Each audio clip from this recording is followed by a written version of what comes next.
The whole crew decided to come out for the first day of Bill's rookie minicamp because there is a lot to talk about here. Jonathan Acosta, Lindsey Moppert, I am John Scott.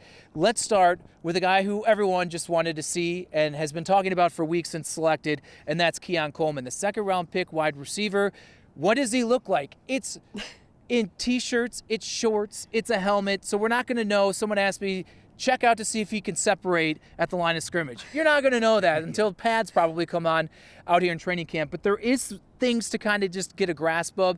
He kind of didn't stick out. I'm not going to say that's a bad thing. He just looked like a normal rookie out there learning the playbook. One thing that stood out to me, though, of what I saw with Keon Coleman on the field, Joe Brady, a lot of time next to Keon Coleman. We understand Brady, the new offensive coordinator, full-time.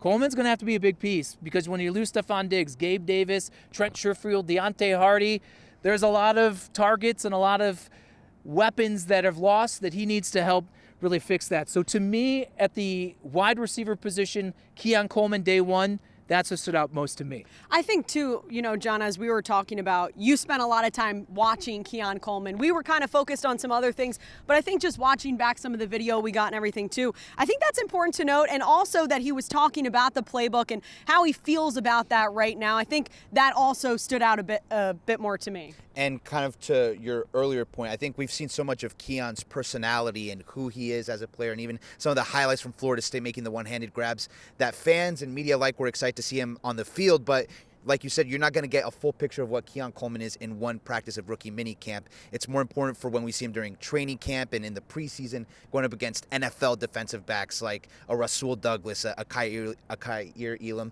So that's what we really have to be waiting for. But obviously we're going to see his progression as rookie minicamp continues, and we see him now in training camp as well. And I don't want to be dismissive of the quarterbacks here at rookie minicamp. They're not Josh Allen, so whether the timing's not on, whether the targets are not completely right on line, it doesn't matter, because in a couple of weeks when OTAs start and Coleman gets in the mix now with Allen, that's when what we see on the field from him is really going to start to matter. So I focus basically on Coleman throughout the entire day. I let them really shoulder most of the rest of the load. Lindsey, you were really on offense, and I know running back was a position that really stood out to you. It did. You know what? Because I was watching Frank Gore Jr., and then you have Ray Davis, the two of them together kind of switching off on reps. And I have to say the one player from this draft that I am personally very excited to see what kind of impact he can have is Ray Davis. He's explosive. He's quick. And again, not that you're going to see that necessarily right off the bat at rookie minicamp, but to me, he was my standout player from this minicamp so far. And I actually got to speak with Davis's position coach at Kentucky, Jay Boulware, right after the draft. And something he made sure to note, was that Davis's best ability is sort of that big play ability, that explosiveness. He has the power to kind of burst through the hole, but he has the speed to finish off plays. So I think he's going to come in and be a nice complement to James Cook in that backfield. One of the things that stood out to me with not only Ray Davis, but another one of your favorites, and that's Frank Gore Jr., was, again, this is 7-on-7. It's not really you take too much, but they were used and proficient in the passing game, and that's something that we heard from both players, and when they were brought onto the team, that's something, an element. We know with James Cook, that's what they want to do as well.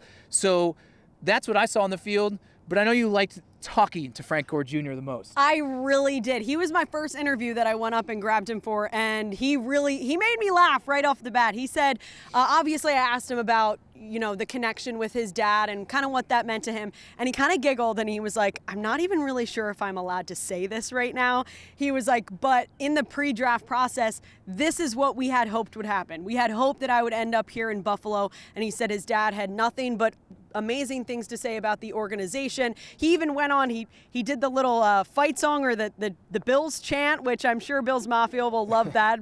But no, he was a fantastic interview, and he also kind of went into what that means to him to be an undrafted guy and how that can internally motivate you. Obviously, there's a lot of competition in that running back room, but he's another one that I think everyone should keep their eye on and should be interesting. And it's interesting that you talk about motivation, because on the defensive side of the ball, we heard from fifth-round pass rusher Javon Solomon. He led the FBS in sacks at Troy with 16.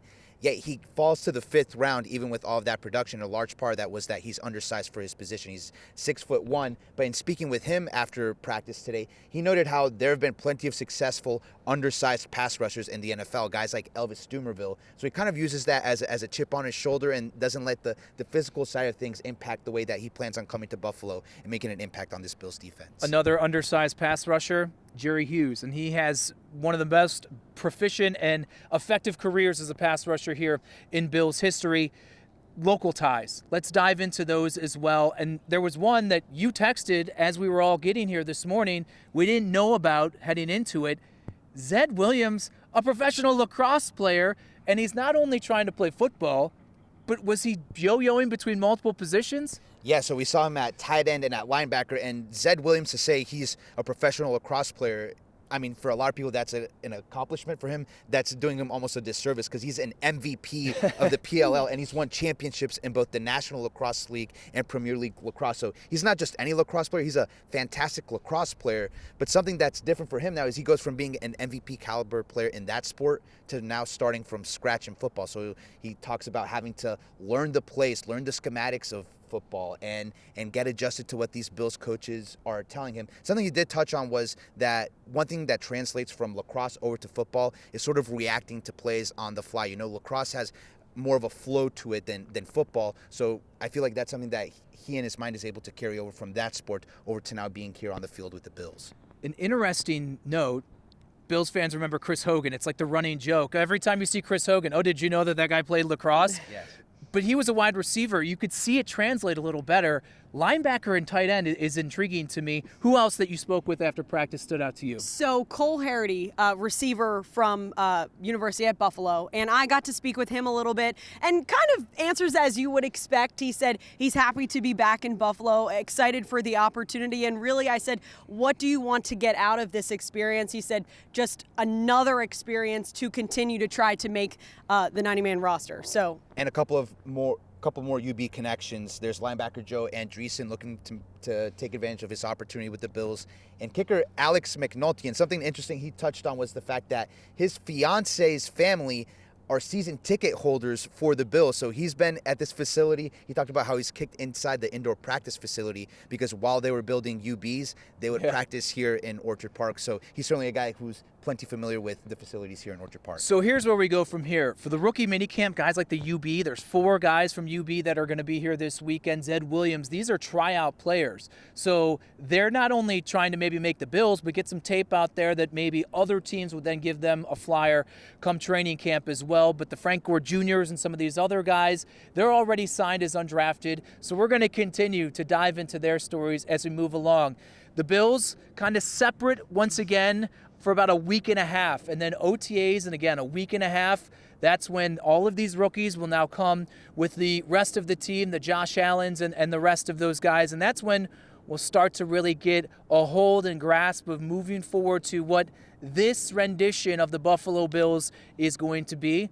And I'm bringing them along with me every single step of the way. So continue to stay here on the YouTube page for more long-form stuff as we continue to cover the Buffalo Bills. With Jonathan Acosta and Lindsey Moppert, I'm John Scott.